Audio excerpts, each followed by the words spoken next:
दुगाड गावात भला मोठा अजगर सर्पमित्राच्या तत्परतेने मोठी दुर्घटना टळली।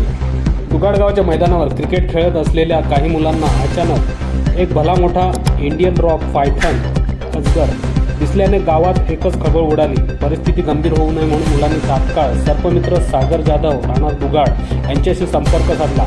सर्पमित्र जाधव यांनी काही मिनिटातच घटनास्थळी धाव घेऊन पूर्ण कौशल्य व संयम राखत अजगराला सुरक्षितपणे पकडण्यात यश मिळवले। त्यानंतर त्यांनी वन विभागाशी साधून अजगराला सुरक्षित वनक्षेत्रात सोडण्याची प्रक्रिया पूर्ण केली। या संपूर्ण कामगिरी दरम्यान वन विभागाचे अधिकारी आणि कर्मचारी ज्ञानेश्वर शेलार वन परिमंडळ अधिकारी दुगाड, अनिल इंगळे वन रक्षक दुगाड, संदीप खांजोडे घोटगाव, विजय चव्हाण मालबिडी, श्याम परदेसी मोहिली, संतोष बोंबे आणि देवराम भुईर घटनास्थळी उपस्थित होते। सर्पमित्राच्या तत्पर कार्यवाहीमुळे एक मोठी दुर्घटना टळली असून स्थानिकांनी त्यांच्या कामाचे कौतुक केले।